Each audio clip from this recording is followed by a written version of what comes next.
Hello, I'm at Lakewood Golf Course right now, and we just had a plane fly over our heads and crash into the tree line, and a huge explosion near the runway out here.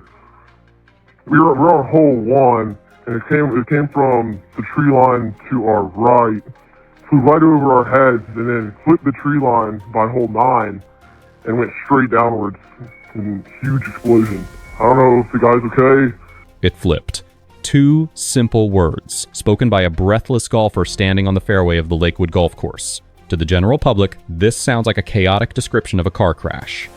The car flipped over. But to an aviation accident investigator and to veteran pilots like Glenn, those 2 words, "it flipped," are not just a description. They are a diagnosis. They are the missing piece of the puzzle we have been waiting for. For weeks, we have speculated. Was it a stall? Was it an engine failure? Was it a spin? Now, thanks to the newly released 911 dispatch calls obtained by ABC 11, we have a terrifyingly clear picture of the final 10 seconds of Greg Biffle's flight. The witness stated clearly, "It flew right over our heads," and then flipped, and went straight downwards. When a jet aircraft flips upside down at treetop level, it is almost never a random event.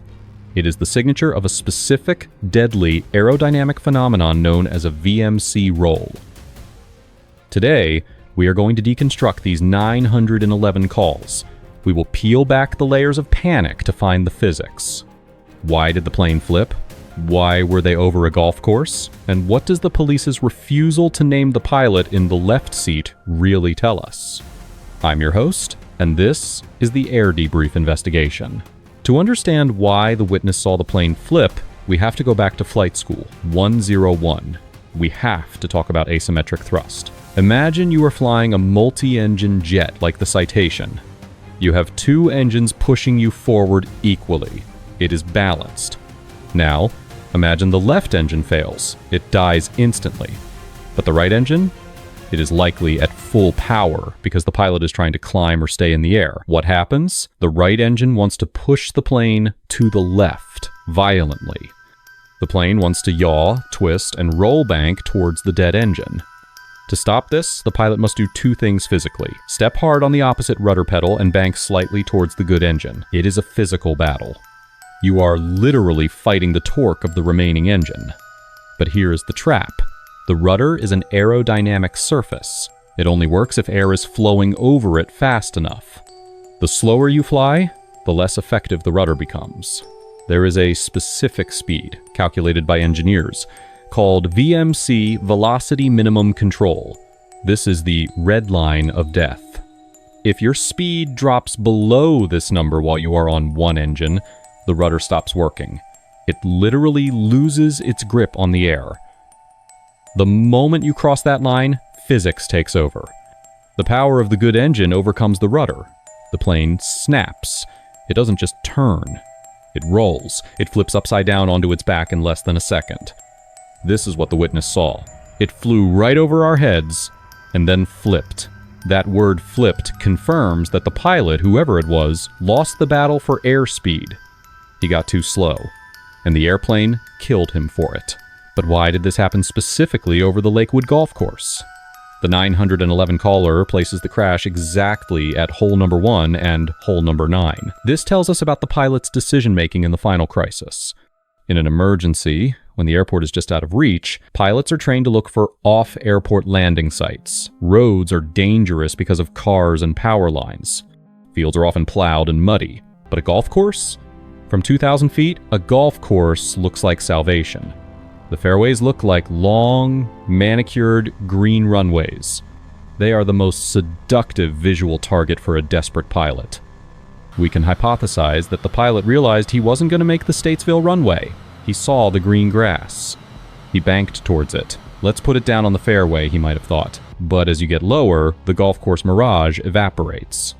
The witness said, crashed into the tree line. Came from the tree line. Golf courses are narrow. They are lined with tall oaks and pines. The ground is rolling, not flat.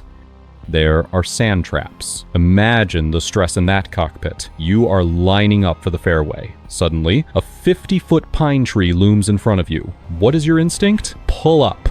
You pull back on the yoke to clear the tree, and that is the fatal mistake.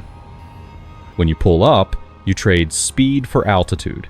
You gain 50 feet to clear the tree, but you lose 10 knots of airspeed. You were already slow. Now, you drop below VMC. The plane snaps. The flip happens. The golf course, which looked like a sanctuary from the sky, became the trigger for the VMC roll. It forced the pilot to maneuver at low speed, leading to the loss of control. There is one sentence in the ABC-11 report that is arguably more explosive than the crash description itself. Listen closely to the reporter. Federal investigators say they do have a good idea on who was sitting in the left seat, but they want to confirm that detail before releasing it. Why the secrecy? In most crashes, the pilot is identified within 24 hours. The fact that the police know but won't say suggests a legal or investigative complexity. In aviation, the left seat is the throne. It is the seat of the pilot in command. It is the seat of liability. We know Greg Biffle owned the plane. We know he was a pilot. But did he have the specific type rating to fly a Citation jet single pilot, or did he hire a professional to sit in the right seat? This brings us back to the theory we explored in our previous video, the cockpit gradient. Scenario A, Greg, the owner, is in the left seat. He is flying. The hired pro is in the right seat. If Greg gets slow and low, does the hired pro hesitate to take the controls? Scenario B, the hired pro is in the left seat, but he is overwhelmed. The delay in releasing this information suggests investigators are looking at forensic evidence, fingerprints on the yoke, fractures in the wrists or hands to scientifically prove who was flying. Because if the wrong person was in that seat, the insurance payout could be voided. It turns a tragedy into a massive legal battle. A huge explosion. Those are the final words of the witness description. Went straight downwards in a huge explosion. This detail is critical for the NTSB investigators for one specific reason. It rules out fuel starvation. One of the most common causes of engine failure is simply running out of gas. If a plane runs out of fuel, the engines stop. It becomes a glider. If it crashes, there is usually no fire because there is nothing to burn. But a huge explosion confirms that the wings were full of Jet A fuel. This means the engines didn't stop because they were thirsty. They stopped because something broke inside, or because of a system failure. The presence of a massive post-crash fire also tells us something grim about survivability. The impact described as straight downwards was likely non-survivable on its own. The fire ensured there was no chance of rescue. For the families, this is a small, painful mercy. It means the end was instantaneous. So, let's put it all together. Based on the 911 audio and the laws of aerodynamics, here is the most likely reconstruction of the final 10 seconds. T-minus 10 seconds. The Citation is low, struggling on one engine. The pilot sees the Lakewood golf course and banks for it. T-minus 7 seconds. As they align with the fairway, the tree line rushes up. The pilot realizes he is too low. T-minus 5 seconds. Instinct takes over.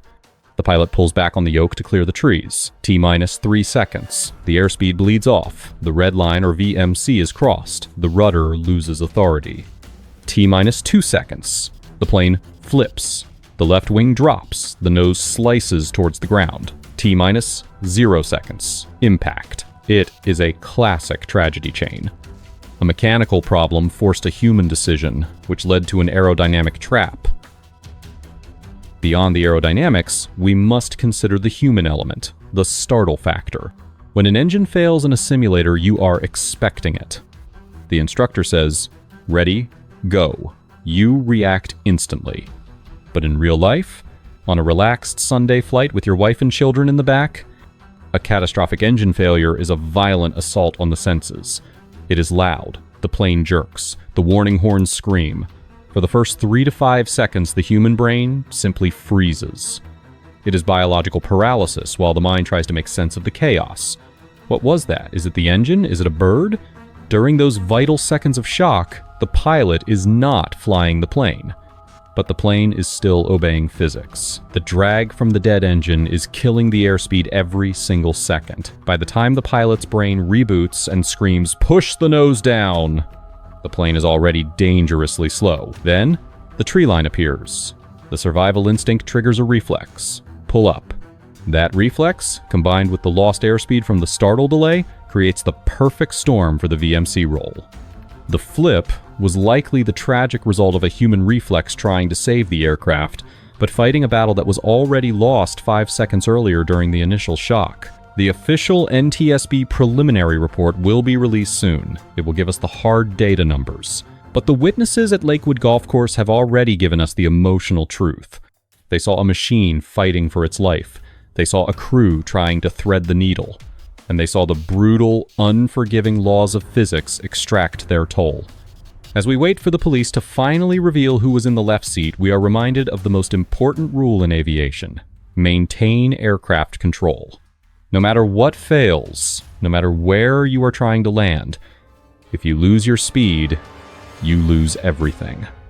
The flip is the final verdict of gravity. We will continue to follow this investigation as the NTSB releases more details on the mechanical systems. Until then, fly safe, keep your speed up, and never stop flying the airplane. I'm your host for the Air Debrief.